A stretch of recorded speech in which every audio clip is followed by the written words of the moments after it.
Good morning, welcome to Christ Church of the Valley. We're really glad you're here today. So sit back, relax, because you are in the 5-minute window.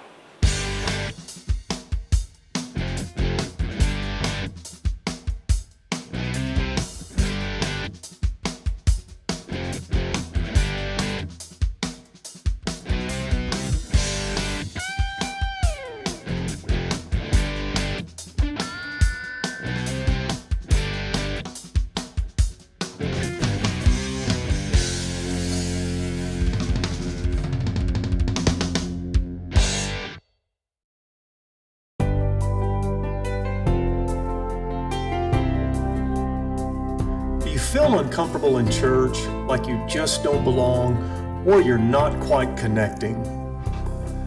Well, you're not alone. There are many people who feel that way. That's why we've made this instructional video, to give you a few simple tips and pointers to show you how to fit in at almost any church. Hey, what's up?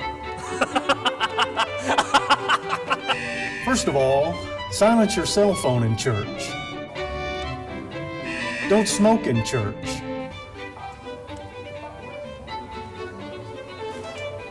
Don't offer cigarettes to children in church. Don't bring a snake to church. If it's a snake-handling church, they'll provide the necessary reptiles. Don't play an instrument in church, unless you're a sanctioned member of the worship team. When you pray for someone in church, don't address the prayer to Anubis, Zeus, Gilgamesh, or any other pagan god.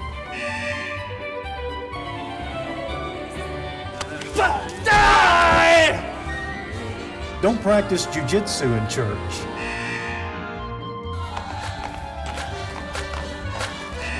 Don't come to church straight from snorkeling. Don't do laundry in church. Don't breed ferrets in church. Don't advertise your business at church, at least not in an obvious way. Here, you guys. Here, Don't try to have anyone stoned in church. They don't really do that sort of thing anymore. Don't eat crab legs in church, unless you brought enough for everyone.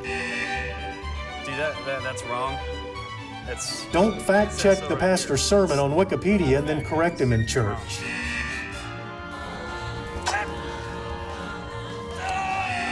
Don't power clean in church. If you follow these basic steps, you really will start to fit in at almost any church. Again!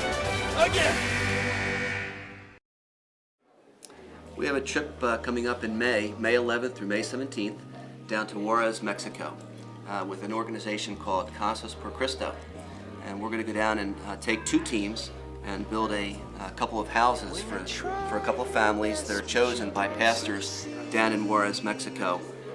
There might be anywhere from a couple of kids to as many as 5 children and their parents living in what we would consider a shack. And we built a 2-room home with a couple of windows. And what I found fascinating the first time down was the fact that the kids were just real happy, even with the fact that they were living with nothing, basically. The toilet was a hole in the ground outside of the shack.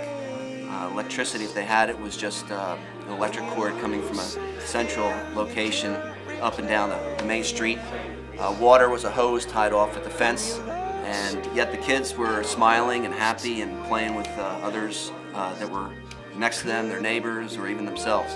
And it's really amazing to see the kids and their reaction, the parents' reaction as these houses are being built. It's fascinating to see. The smiles are even brighter, and by the time the house is done, they're just thrilled. And what's really incredible is the fact that as much as the kids and the parents get out of it, I think that people that go down with the trip get more out of it. I know I came back from the first time just incredibly changed and really blessed by what I saw down there.